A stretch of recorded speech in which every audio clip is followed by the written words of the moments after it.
подкастымыздың бүгін колледж туралы сөйлесетін боламыз. Сіздердің алдарыңызда таңдау тұрса, колледж таңдауы Ақтөбе жоғары гуманитарлық колледжін таңдауға кеңес береміз, себебі бұл колледждің вайбы мүлде бөлек. Басқа мен қаншама басқа колледжде оқитын таныстарым бар, құрбыларым бар. Біздің колледждің білім беру сапасы өте жоғары. Өте, мысалы, методиканың өзін бізде қалай оқытады апайлар. Мен активист болмасам, шынымен де колледждің студенттік өмірдің мәні жоқ сияқты. Барлық өмірім қызықты болып бітті. Күнде есеріп, күнде концерт, концертке дайындық базарында ғана біздің студенттік өмір сынауыз келеді. Қайырлы күн оқырмандар. Бүгін бізде ашық әңгіме подкастымыздың бірінші шығарылымы Ақтөбе жоғары гуманитарлық колледждің студенттерімен колледж туралы сұхбаттасатын боламыз. Қош келдіңіздер. Көңіл күйлеріңіз қалай? Өздеріңіз туралы таныстырып өтсеңіздер. Қайырлы күн, менің аты жөнім Дәуренбек қызы Ақжібек, қ.т. 305 топ студентімін. Осындай подкаст түсіріп, жаңа айдарлар ашып жатқанымызға қатты қуаныштымын. Менің есімім Мұхтжанов Қуанар болады, т. 305 тобынан биыл келдім. Шақырғаныңызға рахмет. Біздің подкастымыздың бүгін колледж туралы сөйлесетін боламыз. Колледжге алғаш түскенде қандай сезімде болдыңыздар? Сол туралы сөйлесейік. Мен енді осыдан 3 жыл бұрын тапсырдым, ол кезде карантин кезі болды. Мен көп ойландым, болашақ мамандығым болғандықтан дұрыс таңдау жасау өте маңызды болды. Ақтөбеде енді білеміз ғой, бірнеше 15 шақты колледждер бар. Соның ішіне ең сапалы, ең білімі жоғары дегенді таңдадым. Яғни Ақтөбе жоғары гуманитарлық колледжін.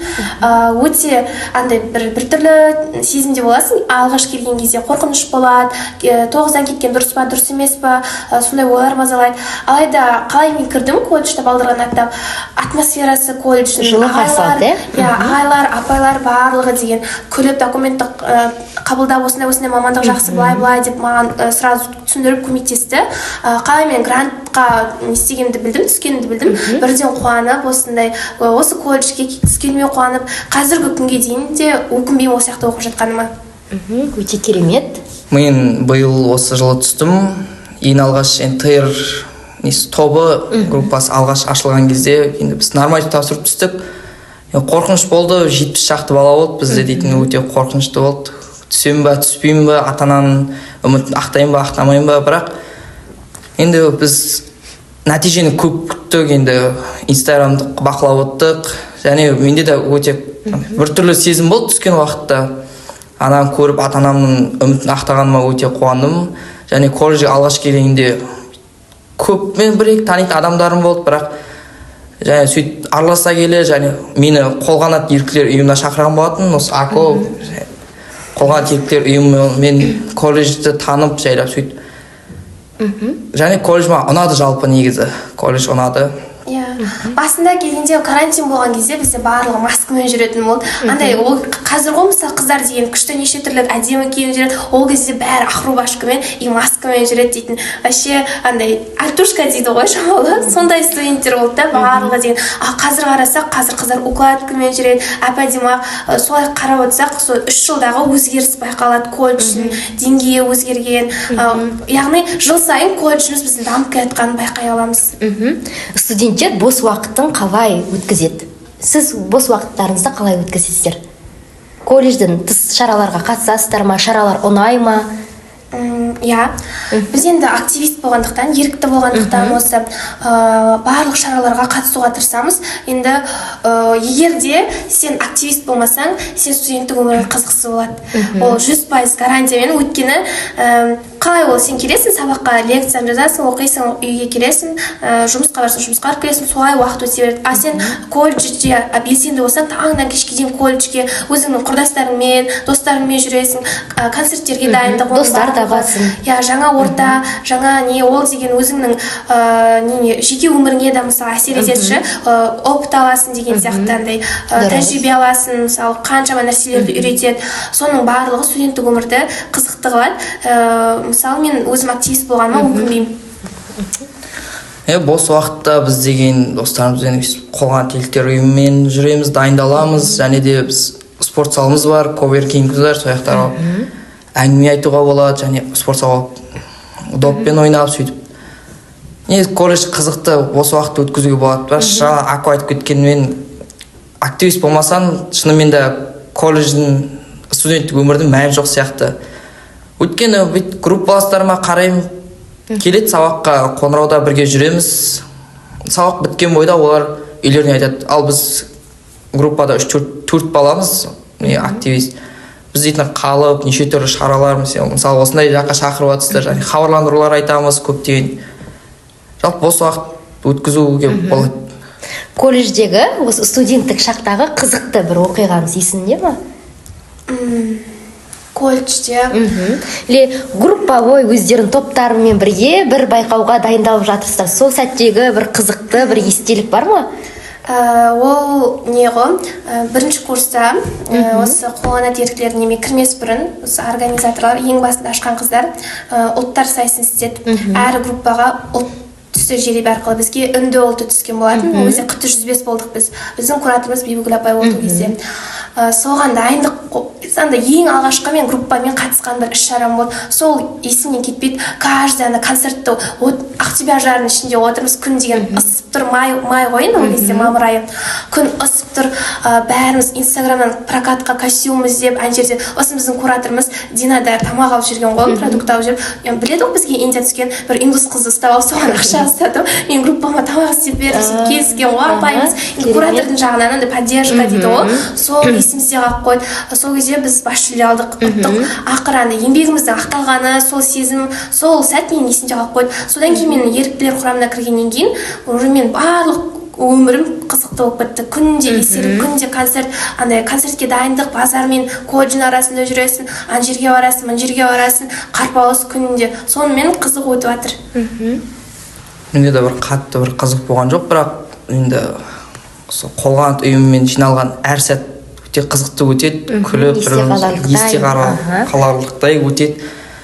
Көптеген қызықтар болды. Енді осы Венский балдың темасы ғой. Вена балында өте көп қызықтар болды, айқай болды, неше түрлі қызықтар болды. Қызу дайындық болды, эпизод сәтті аяқталды. Жақсы өтті, үлкен жоғары деңгейде өтті. Енді сіздерге, біздің оқырмандарға, студенттерімізге қандай топ кітап немесе топ фильм осындай кеңес берем, дамуға, мотивация беруге деп қандай ұсынасыз? Немесе кино? Енді қазақ әдебиетінен болса, енді ол қазақ кітаптар, қазақ әдебиеттерінің ішінен ең несі, енді Абай жолы деп ойлаймын. Абай жолын қазақты танығың келсе, Абай жолын оқу, Абайды оқы. Абай емес қой, автор Мұхтар Әуезов. Қазақ өмірінің бейнесі барлығы Абай жолы кітабында бейнеленген. Ол жақта мыңнан астам кейіпкерлер бар. Бізге өзімізге апайымыз әдебиеттен бірінші курстан бері осы Абайды оқытқысы келе жатыр. Абай жолын оқимыз, талдаймыз группамен.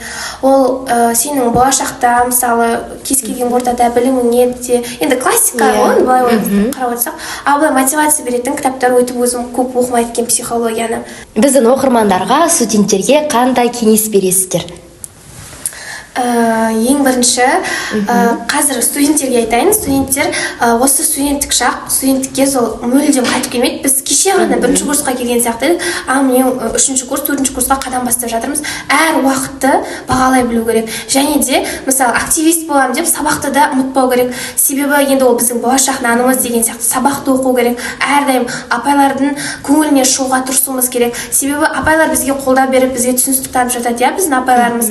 Біз де соларға рахметіміз дейді ғой. Сол сияқты бізден де отдача болу керек. Апайларға сыйластық танытып, сабақтарын оқып, лекцияларын жазып, сонда ғана біздің студенттік өмір сынауымыз болады.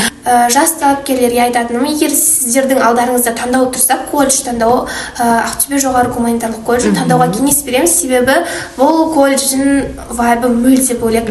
Басқа мен қаншама басқа колледжде оқитын таныстарым бар, құрбыларым бар. Біздің колледждің білім беру сапасы өте жоғары.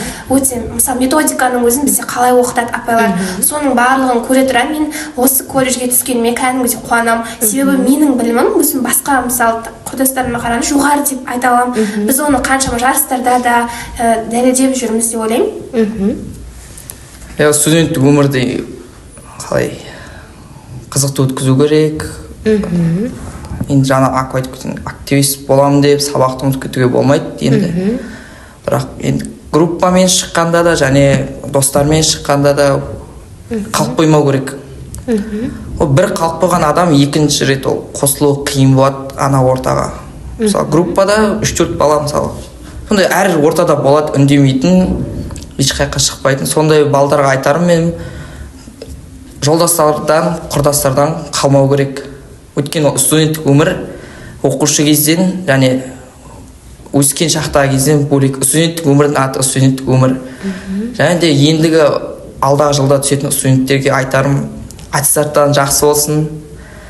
Және гуманитарлық колледж таңдау, Ақтөбе жоғары гуманитарлық колледжін таңдауға кеңес беремін мен. Және кеңес беріп жүрмін қазірде өзімнің кіші достарыма, інілеріме. Бұл жақтың білім сапасы өте жоғары. Мен апаларым оқыды, маған бірден айтты, өзім туған апам оқып кетті осы жақта. Бұндай білім сапасы ешқай колледжде жоқ деді. Ашық әңгіме подкастына келгендеріңізге көп-көп рахмет. Шығармашылық табыстар тілеймін. Оқуларыңызда белсенді, беделді болып жүре беріңіздер. Оқырмандар, осымен бүгінгі бірінші шығарылымымыз аяқталды. Келесі шығарымда қандай тақырып көргілеріңіз келеді? Жаза кетсеңіздер болады. Сау саламатта болыңыздар.